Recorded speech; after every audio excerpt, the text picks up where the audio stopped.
जनता party झूठ का व्यापार है। मीठा मीठा कहकर मुंह मीठा करना चाहती है, मिठाई नहीं खिलाना चाहती। आप लोग रात भर मीठा मीठा कहते रहो, मुंह मीठा हो जाएगा? मुंह मीठा तो तभी होगा जब मुंह में मिठाई डालोगे। आप लोगों से कि अगर उत्तर प्रदेश में भारतीय जनता पार्टी को कोई करारी टक्कर दे सकता है तो समाजवादी पार्टी, माननीय राष्ट्रीय अध्यक्ष अखिलेश यादव जी ऐसे व्यक्ति हैं जो भारतीय जनता पार्टी को करारी टक्कर दे सकते हैं। अगर अब की बार हम लोग चूक गए, समाजवादी पार्टी के हाथ मजबूत न किए, तो निश्चित रूप से 90% मुझे लगता है आने वाले चुनाव ही नहीं होंगे और पूरी तरह से हम गुलाम हो जाएंगे। आज जब ये ऐसी तय कर रही है कि आने वाले निकट भविष्य में हम लोगों के हाथ में गुलामी के सिवा और कुछ नहीं रहेगा। इसलिए इस पीटीए का मतलब है लोकतंत्र में लोगों को जोड़ना। लोकतंत्र है तभी लोगों को हम जोड़ पाएंगे, और जिस दिन लोकतंत्र खत्म हो गया उस दिन मेरे हाथ में कुछ नहीं है। ये भारतीय जनता पार्टी संविधान को इसलिए खत्म कर रही है कि जब तक संविधान है तब तक हम दलित, अल्पसंख्यक और पिछड़े लोगों का सुरक्षा कवच है। जिस दिन संविधान खत्म हो गया उस दिन ताकतवर आदमी गरीब आदमी को जीने नहीं देगा। हमें अपना सम्मान और संविधान बचाना है तो निश्चित रूप से चाचा हम लोगों को एक मजबूत संगठन बनाना है। ये बात अलग है कि आज हम खेड़ा हेलू ग्राम पंचायत में हैं, लेकिन हम ये समझते हैं कि आप लोग समाजवादी पार्टी के बहुत सक्रिय कार्यकर्ता हो, जिनमें न कोई पद है न कोई लेवल है, लेकिन एक एक कार्यकर्ता 100-100 और 1000-1000 के बराबर दम रखता है आप लोगों में। मैं कहता हूँ आप लोग बाजार में जाओ, हाट में जाओ, रिश्तेदारी में जाओ, जहां चर्चा पार्टी की हो रही चर्चा करिए, समाजवादी पार्टी की उपलब्धियों को बताइए कि समाजवादी पार्टी के माननीय नेताजी ने, राष्ट्रीय अध्यक्ष जी ने क्या क्या उपलब्धियां दी हैं। अगर उपलब्धियां गिनाने पे आ जाओगे तो मैं वादा करता हूं किसी पार्टी में ऐसी दम नहीं जो आपका मुकाबला 1 घंटा भी कर पाए।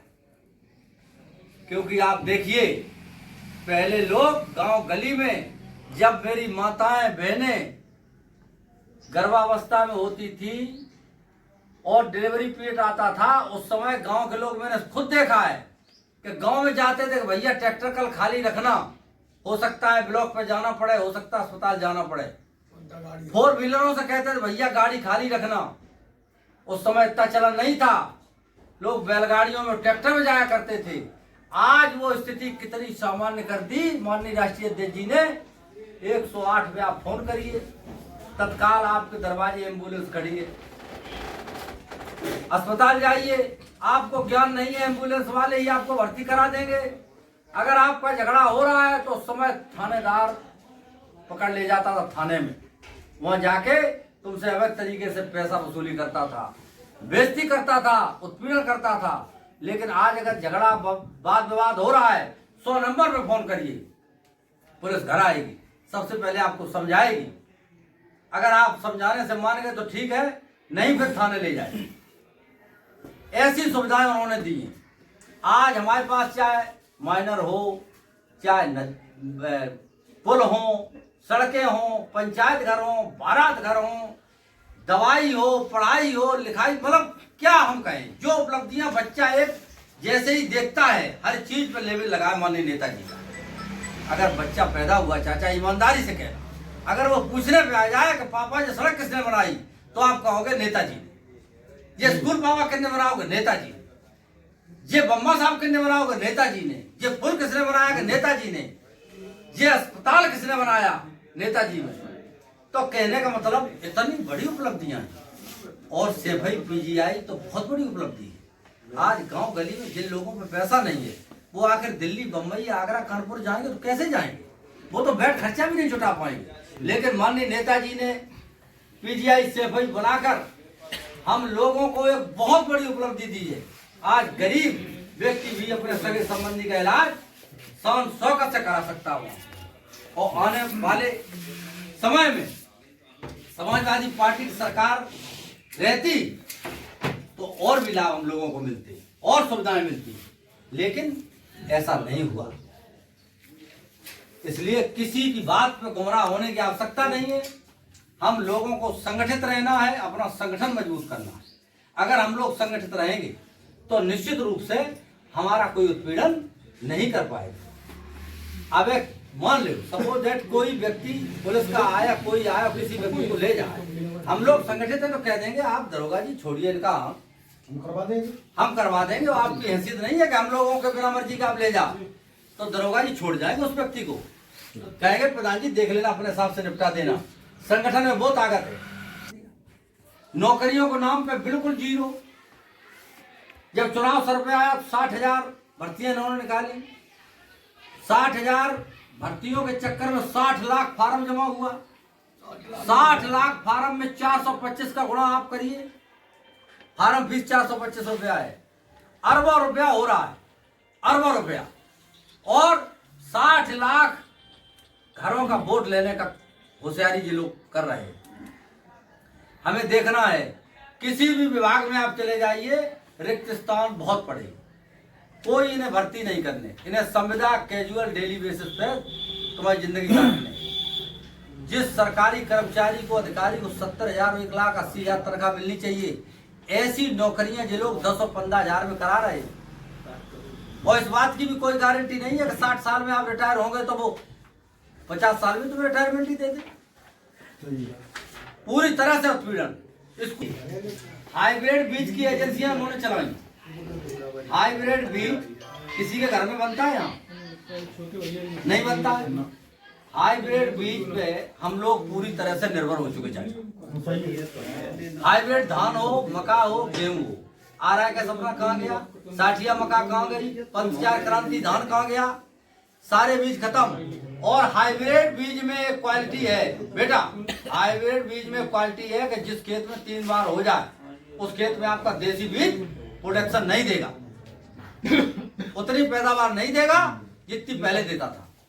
धीरे धीरे जब मेरी खेती हाइब्रिड बीज की गुलाम हो जाएगी, हमारे देसी बीज हमारे हाथ से निकल जाएंगे, फिर यही एजेंसियां हमें बीज देने से मना कर देंगी। और जब बीज लेने जाएंगे तो दुकानदार कहेगा डीलर कि बीज तो मिल सकता है लेकिन महंगा बहुत मिलेगा। उस समय तुम्हारा खेत सूख रहा होगा, तुमको वैसा महंगा मिले जो सस्ता देगा, और तुम वो महंगा बीज खेत में लगाओगे, फसल तैयार करोगे, और जब फसल की बिकने की स्थिति आएगी तो समर्थन मूल्य भी वही लोग तय करेंगे और वो आपकी लागत से कम होगा। आपको फसल बेचने के बाद भी नुकसान का मुंह देखना पड़ेगा। धीरे धीरे आप लोग खेती एग्रीमेंट पे या तो बेचोगे या किसी को एग्रीमेंट कराओ, और एग्रीमेंट भी करने वाले इन्हीं के लोग होंगे। वो 20 साल का एग्रीमेंट लेंगे, लंबा रकम देंगे आपको, उस रकम से आपका भरण पोषण नहीं होगा। कुछ दिन बाद उसी के पास तुम फिर जाओगे, कहोगे भरण पोषण नहीं हो रहा, अब मैं क्या करूं? तो वो कहेंगे अपने खेत में काम करो, चिंता करने की कोई आवश्यकता नहीं है। अब मेरे भाई बताओ गुलामी कहाँ रह गई? पूरी तरह से गुलाम हो गए। ऐसी इनकी नीतियां हैं। की बार फिर रिपीट मारेगी सरकार उनकी, तो निश्चित रूप से हम लोगों के हाथ में कुछ बचेगा नहीं। आप राशन के नाम पे देखिए, राशन के नाम पे जो वो हरकत कर रहे हैं, माननीय मोदी जी चाहेंगे कि महीने में 2 बार राशन फ्री। चुनाव सर पे आ गया, 2 बार कर दिया, चुनाव खत्म, राशन बंद। जब उनके कहने से राशन मिलेगा, उनके कहने से राशन बंद होगा, तो फिर हम कहां बचे? जिस दिन वो चाहेंगे उस दिन हमें भूखों मार देंगे। तुम 2,000 रुपया देने की बात करती है सरकार। मैं कहता हूं आपके 5 बीघा में धान का एवरेज लगा लो आप। इस साल चुनाव था, धान 4200 3,000 चाचा बिका।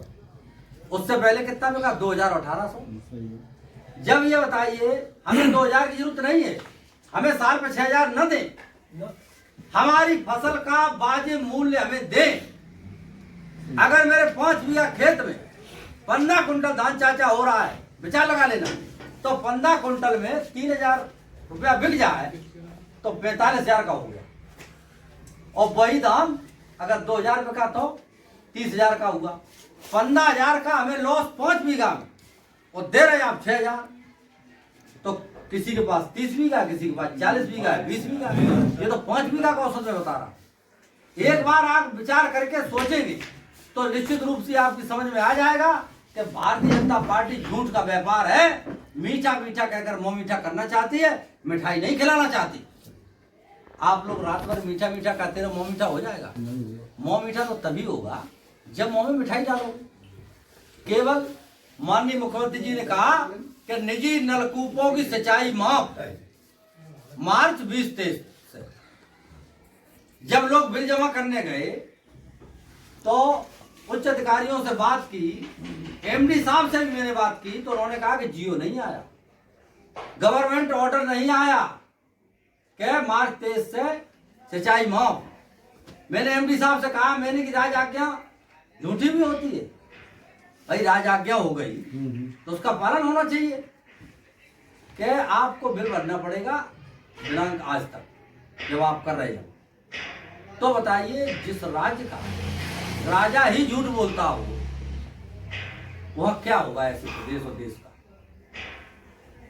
इसलिए एक बात नहीं चाहता, अगर आप गिनने पे आ जाएंगे तो पता लगेगा कि भारतीय जनता पार्टी गलतियां कितनी है। अरे फ्री सिलेंडर वाली बात, आप गैस सिलेंडर को ले लीजिए, जब इनने सिलेंडर कनेक्शन किए तो फ्री किए और धीरे धीरे सब्सिडी भी देते रहे, धीरे धीरे उसी सिलेंडर के भाव 11 से और 11.5 से कर दिए, सब्सिडी तो भाड़ में गई। सही है। आज स्थिति ये है कि गरीब परिवारों में जो माताएं बहनें हैं उन्हें गैस सिलेंडर की आदत पड़ गई, सिलेंडर महंगा हो गया, गरीबी से बुरा हाल है लोगों। 3-4 दिन मजदूरी करता है तो सिलेंडर भरवा पाता है, ये स्थिति है। मतलब ऐसे मान के चलिए कि पूरी तरह से हम लोगों को कैप्चर करने की स्थिति बना ली है उन्होंने। बिल्कुल बिल्कुल। और मेरा निवेदन है, मेरे पास वो दम है कि समाजवादी पार्टी का साथ देकर के हम अपने सम्मान और संविधान को बचाने का काम करें। इसलिए आप लोगों से अपील है कि आप लोग गांव-गांव जाकर के अपने रिश्तेदारों से, जहां चौपालों में बैठो वहां समाजवादी पार्टी की उपलब्धियों को रखो।